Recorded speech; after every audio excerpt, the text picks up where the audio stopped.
Let me just comment. While navigating these tough times in uncharted waters, these last 17, 18 months, it's my belief the board, our staff, and volunteers have pulled together and made lemonade out of lemons. We knew we had to be closed down, but you're going to see what happened in the interim. The Coastal Interpretive Center has benefited immeasurably from the hundreds, if not thousands, of hours of our staff and volunteers who all work to make today possible.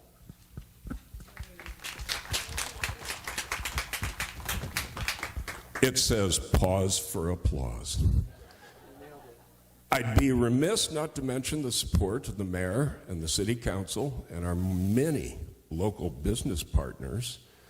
We've also received grants, including CARES Act and others, to help with the exhibit creation and renovation. If you've visited before, you're going to see a lot of changes. If you haven't visited before, you're in for a real treat.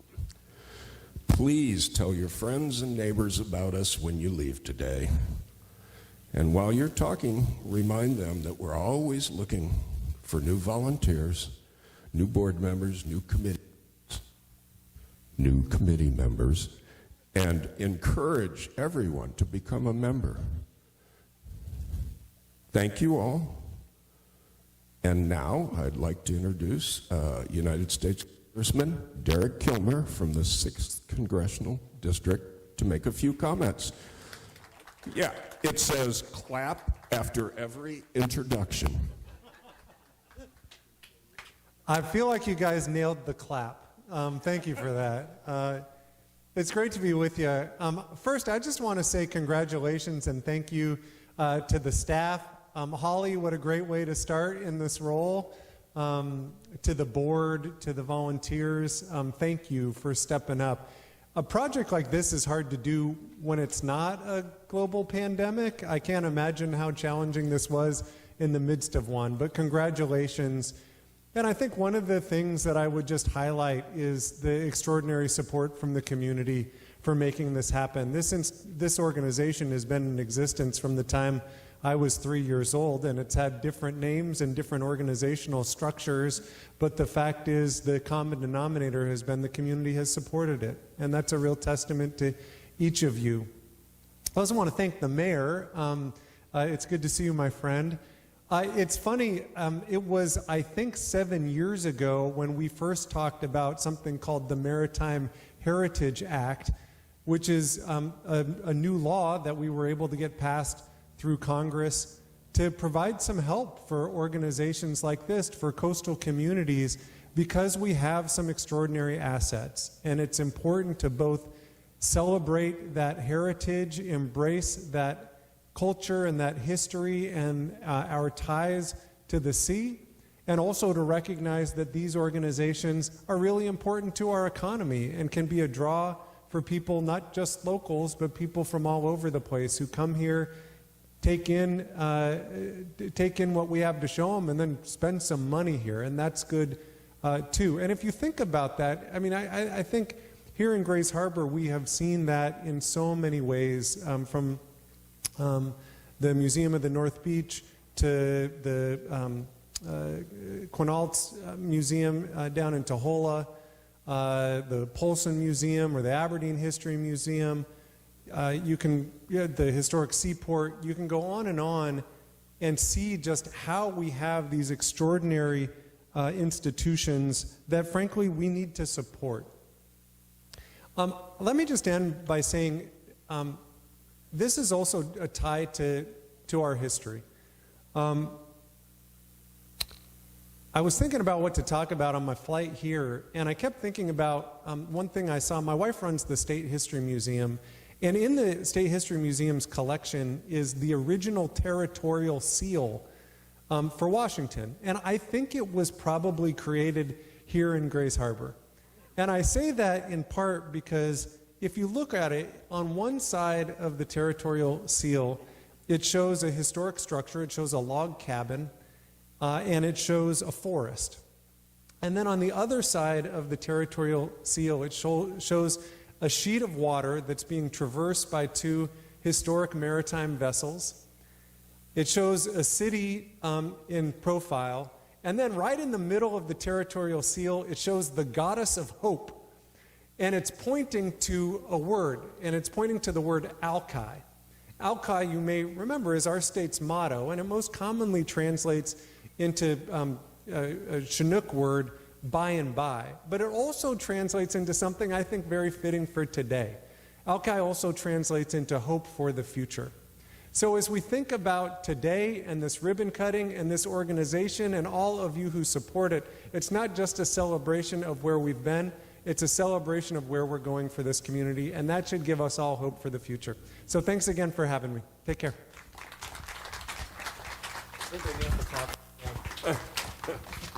Thank you very much, Derek. I'd now like to introduce the Honorable Mayor of the City of Ocean Shores, Crystal Dingler.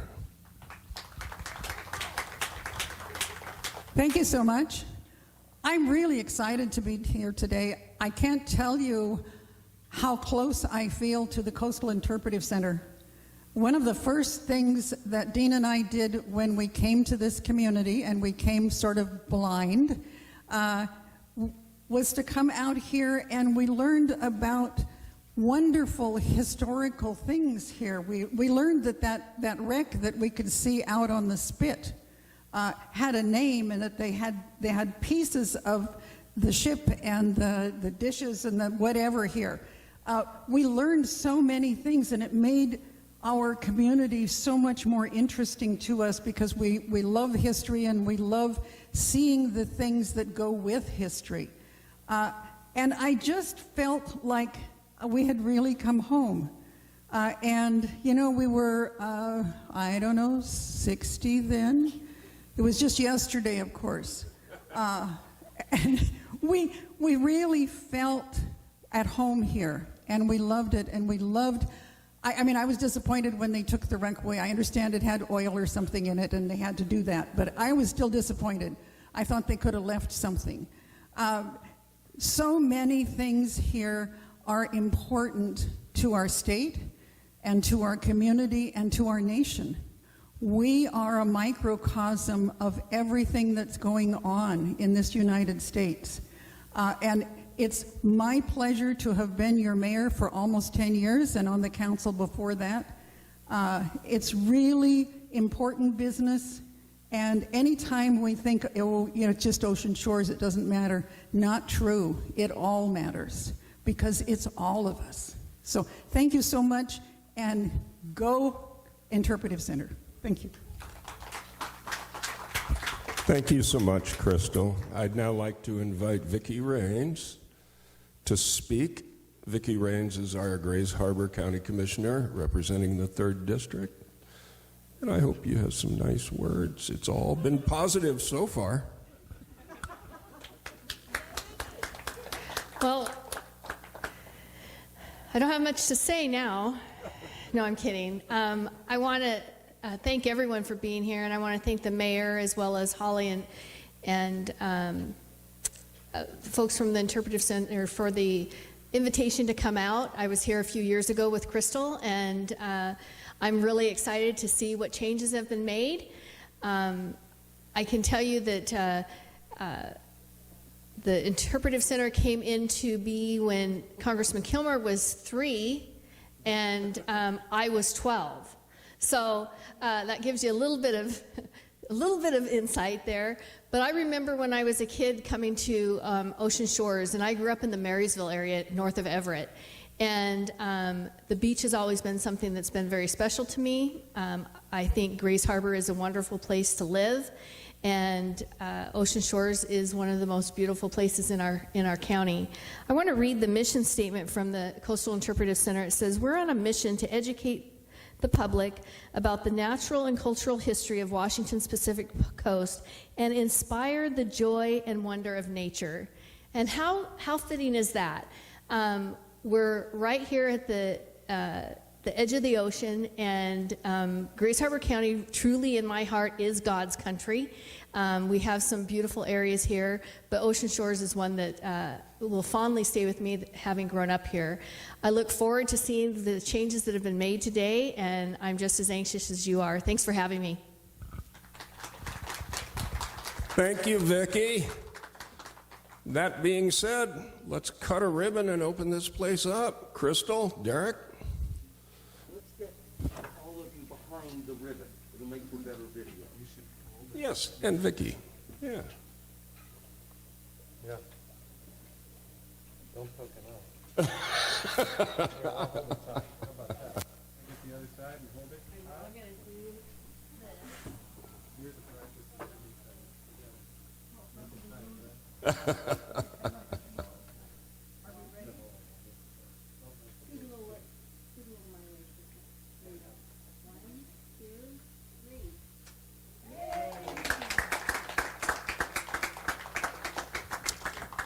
If you can endure me for another moment or two, there are two other people I'd like to introduce. Nancy Eldridge, the immediate past president of the CIC board, and Holly Duffy, our new director. They're going to be accompanying you on the tour now that we're open. Anything you guys want to say? Everybody knows that I've got a big mouth, so of course I'm going to take the microphone. I just wanted to let you know what to expect between now and the end of our day today. So we're going to do a short tour, probably take about 30 or 40 minutes to walk you through the center. We've got some experts for most of the exhibits. Holly and I will talk to you about some of them, but we do have some folks, some ringers that we've thrown in here that will talk about some of our exhibits. So we'll do that. As I said, it'll take about 30, maybe 40 minutes. And then we've got a couple of closing remarks. Again, you know, I do have a big mouth, so I have to make some closing remarks. But also, Holly, we want to introduce you for sure to our new director. Where are you, Holly? She's over here. Holly will do our very last closing remarks. And then once we're through all of that, we also have one of our, ringers out here. You'll meet him later on. So there'll be three of us that are going to make some closing remarks. And then we've got some refreshments and some bubbly. So you have to stick around. We literally have some bubbly here. So you guys, you need to have a glass. So with that said, I'd like to invite you all to come on in. And come on in, and we're going to start in here in the Children's Gallery, and I'm going to let Holly tell you all about our brand new Children's Gallery. And again, masks aren't required, but we do encourage them. So, yeah, come on in.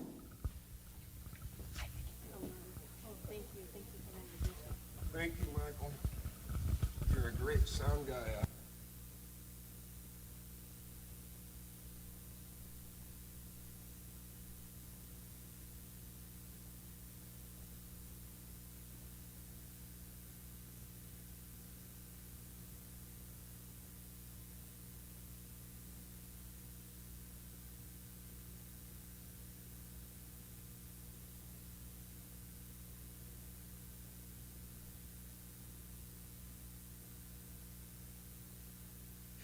We are here with Denny Hogan, the impresario of wood carving of Ocean Shores.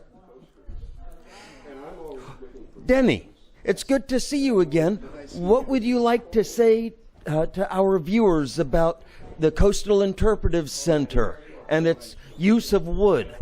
Well, the wood is getting to the end, I'll say. I've almost accomplished my goal over the last 10 years of replacing every display item in here, and it's getting really, really close to being done.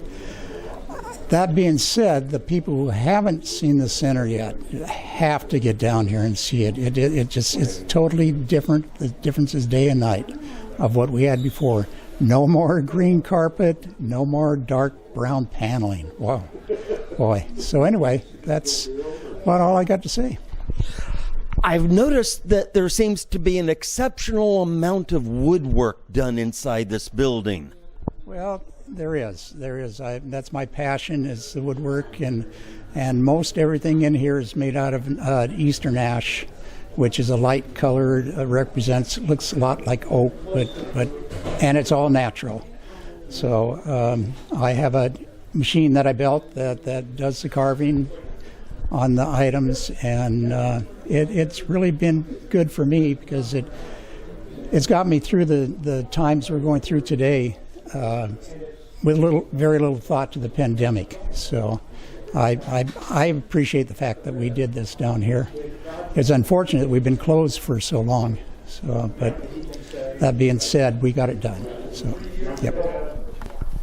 So here we have a display of the Catala. Of course, it's one of my favorites. They have it in 1965. The ship was built in Montrose, Scotland in 1925 for the Union Steamship Company in British Columbia.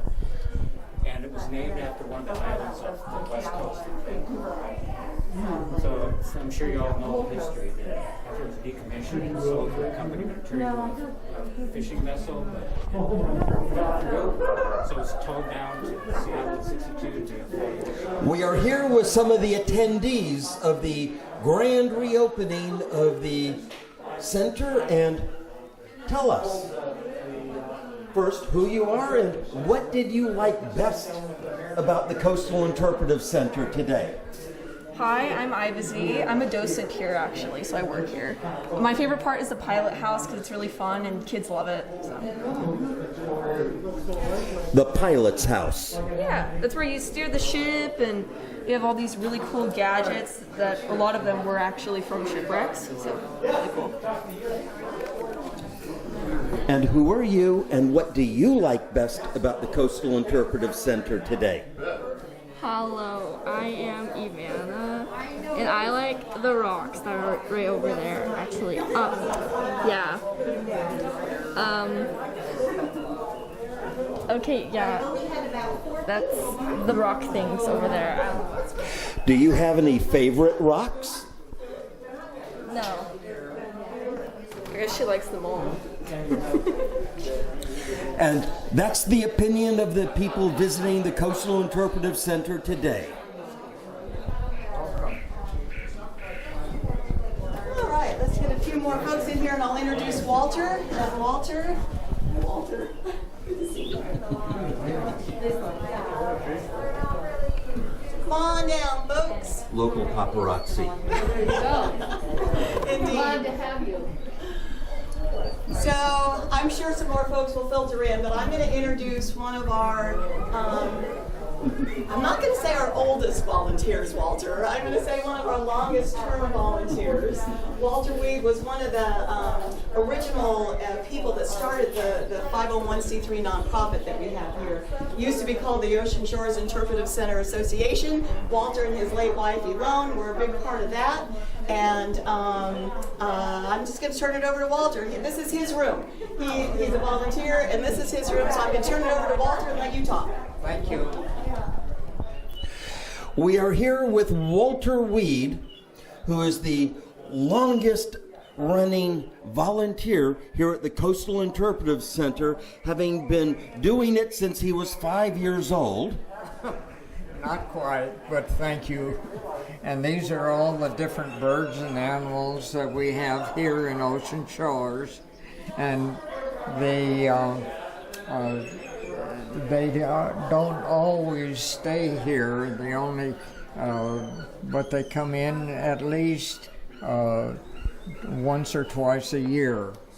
And all the different birds and animals that we have here in Ocean Shores. You were telling me about the albatross and the snowy owl and the cormorant. Yes. The Laysan albatross is not a native to anywhere along the coastline, but thousands of miles out into the ocean. And they have a 6-foot wingspan, which will allow them to fly and glide thousands of miles. And the snowy owl lives in Alaska, and they have come down in the winter time, and they are a very pretty bird.